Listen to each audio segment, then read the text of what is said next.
Halo, assalamualaikum warahmatullahi wabarakatuh. Selamat sore ya buat teman-teman semuanya, khususnya yang selalu menantikan video terbaru, updatean terbaru dari channel. Terima kasih ya buat teman-teman semuanya yang selalu mensupport, mendukung tentang channel Solusi Hutang. Saya ucapkan ribuan terima kasih buat Anda semuanya karena supportan dan dukungan Anda menjadikan channel ini luar biasa banget sampai detik ini gitu loh. Jadi ini berkat dari supportan, dukungan, semangat dari teman-teman semuanya ya. Di sini saya mau membahas ya tentang ini sebutin aja lah ya namanya ya. Atau kayak mana ya? Nggak usah lah disebutin namanya di sini, nanti Anda boleh lihat aja lah. Saya galbay 20 aplikasi ya, dan dia galbay di 20 aplikasi dan nggak terlalu khawatir lagi hari ini karena edukasi yang ada di YouTube saya, dan dia pengen bertanya juga di sini dan saya mau bacakan. Ini panjang banget ini ya. Ini panjang banget chatannya, emailnya ya. Ini di via email maksudnya. Ya oke, kita boleh, saya mau bahas ini karena ini cukup menarik ini, karena ini di sini banyak ilegal dan ada juga yang legalnya, dan dia juga bertanya mana-mana aja sih yang legal atau ilegalnya, tapi kita tidak menguraikan yang legal atau ilegalnya, tapi bagaimana sih harusnya kita menghadapi dalam posisi ini. Layar Anda itu saya munculkan.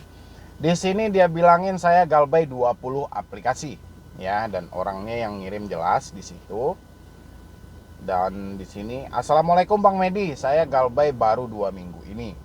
Karena lihat YouTube Abang, saya jadi nggak terlalu khawatir lagi. Terima kasih edukasinya Bang dari YouTube-nya. Kemarin saya bertahankan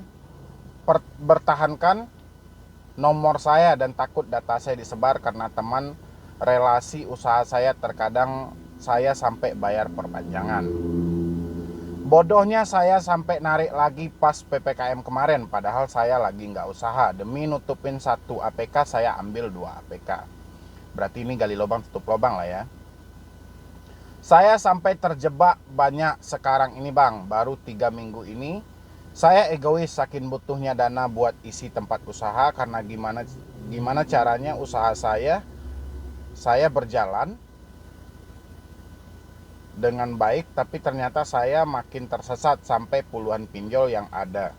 Sekarang saya usaha barangnya makin kosong lagi karena beberapa hari kemarin saya nutup aplikasi saya, masih berpikir bisa dicairkan atau diajukan lagi. Sekarang terjebak nggak bisa ajukan lagi atau dicairkan lagi. Sekarang sampai imbasnya semua usaha saya sampai kosong barangnya ya. Ya Allah ya Rabbi, saya bisa ketemu YouTube Abang. Saya tidak mencari solusi pinjol ataupun apa di YouTube, tapi Allah SWT menunjukkan YouTube situ dan saya perhatiin videonya satu persatu. Beberapa hari ini saya tenang, saya cabut nomor telepon dan hapus WA. Kalau saya rinset pun kayaknya percuma. Kalau ID, Apple atau Gmail sama. Dan saya coba, alhamdulillah baru 2 hari ini, tapi HP saya tidak disibukkan sama teroran dan tagihan. Sekarang saya fokus sama usaha saya.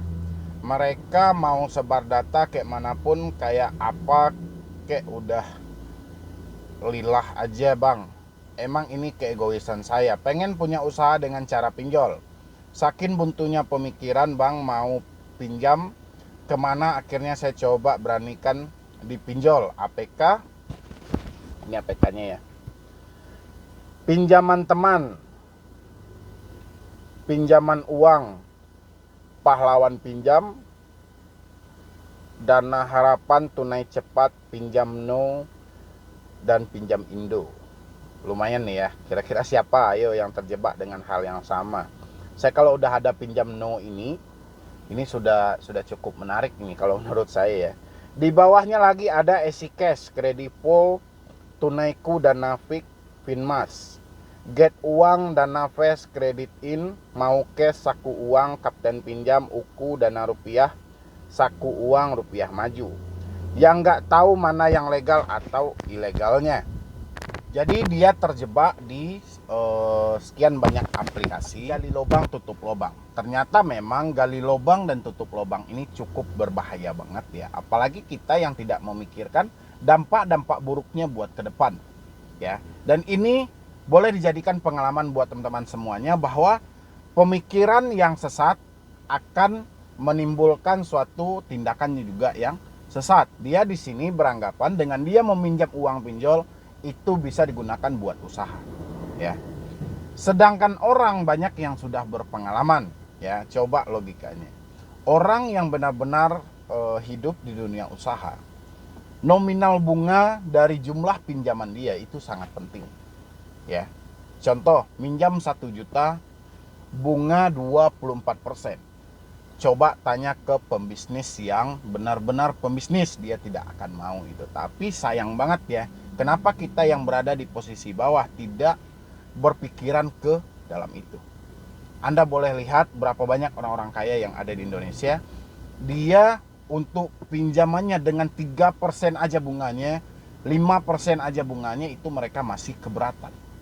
Tapi kenapa kita di golongan bawah tidak pernah mikir akan hal itu, ya. Saya tidak menyalahkan posisi itu karena ini adalah mengikuti nafsu sesaat. Dan bodohnya lagi dia di sini, dia beranggapan dia selesaikan, dia bisa mencairkan lagi uangnya. Mana mungkin, ya. Dia tarik dulu uang, kayak mana dia bisa mengelabui Anda supaya orang-orang ini kan biasanya nanti Anda kami beri pinjaman lagi, ya. Dengan ketidaksadaran kita pasti akan, wah yaudahlah kasih aja lah, ya, beriin aja lah. Nanti toh juga dicairin lagi, ya. Kenyataannya nggak ada dicairkan lagi, baru di situ kesadaran mulai muncul, ya. Dan habis itu dia bertanya juga di bawah ini, mana-mana aja sih bang pinjol ini yang legal dan ilegal. Kalau untuk pinjol legal dan ilegalnya saya tidak bisa menyampaikan dan menguraikan kepada Anda, tapi yang jelas Anda boleh lihat dari 20 aplikasi yang Anda pinjam, mana-mana aja sih yang tersisa di OJK. Sisanya sudah cabut, itu sudah tutup buku, sudah angkat kaki dari Otoritas Jasa Keuangan, ya. Dan di sini lagi juga sekarang dia mau fokus sama usaha dan dia sudah mematikan HP dan menghapus WA dan rasanya dia sudah tenang. Oke, itu sudah langkah yang baik kalau menurut saya. Cuman saya ingatkan buat teman-teman semuanya lagi, ya. Jangan sampai ada hal seperti ini. Gali lubang, tutup lubang, itu akan mengantarkan Anda kepada jurang yang awalnya sebatas lubang kecil. Akhirnya lubang itu Anda gali terus, akhirnya itu menjadi sebuah jurang, dan jurang itu akan menimbun Anda, dan Anda tutup penjurang itu tidak akan bisa ketutup lagi, ya. Jadi ketika lubang sudah Anda kali, misalnya ada 5 lubang yang sudah Anda kali, jangan dijadikan 10 lubang, jangan dijadikan 20 lubang. Anda tidak akan mampu lagi menutupnya sehebat apapun usaha Anda, ya, kalau Anda berurusan dengan pinjol, karena bunganya cukup memberatkan. Memang dengan nominal Anda yang kecil, contoh Anda minjam 1 juta, bunga 24%, itu kan 240. Kan kecil banget bunyinya, ya. Kebayang nggak kalau Anda minjam 100 juta, berapa bunganya itu? 24 juta. Dengan durasi yang cukup singkat lah. Kalau saya, teman-teman semuanya bisa belajar dari pengalaman teman ini, bahwa dia menggali lubang, tutup lubang tanpa berpikir akibat buat ke depannya, ya. Jadi nggak penting itu mau kita cari yang mana aja sih legal bang, yang mana aja sih ilegal, itu nggak penting. Yang jelas hari ini Anda sudah menyatakan tidak mampu, jadi buat apa lagi kita mencari yang legal atau ilegalnya. Dan kita tidak pilih-pilih hutang, ya. Kenapa pilih-pilih hutang? Contoh, yang legal kita bayar, yang ilegal nggak kita bayar, tidak seperti itu. Kita mampu bayarkan, kita tidak mampu ya abaikan. Poinnya di situ aja. Bukan kita pilih, wah ini saya mampu, saya akan bayar aja lah yang legalnya. Yang legal saya nggak bayar, nggak bisa kayak gitu, ya. Yang namanya hutang itu sama. Kalau keadaan Anda saat ini tidak memungkinkan lagi, ya udah abaikan aja semuanya. Dulu dari saya, Medi Broni, ya. Mudah-mudahan dengan apa yang saya sampaikan hari ini bisa membantu teman-teman semuanya, terutama yang benar-benar panik, yang benar-benar stres, ya. Jangan lagi kita ambil sepintas dari pengalaman ini bahwa gali lubang, tutup lubang, apalagi memperpanjang dan mencicil, itu tidak akan mengurangi hutang Anda, justru akan memperbanyak hutang Anda. Ya, silahkan Anda berpikir dan Anda belajar juga dari pengalaman masing-masing.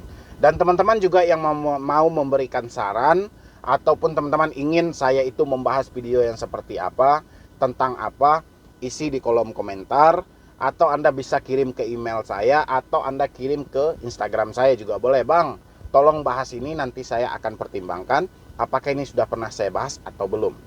Ya, nggak ada salahnya teman-teman. Inginnya saya membahas tentang dari pinjaman online yang seperti apa sih, ya. dan saya juga butuh saran dan tambahan ide dari teman-teman semuanya biar channel ini terus berkembang bisa menjadi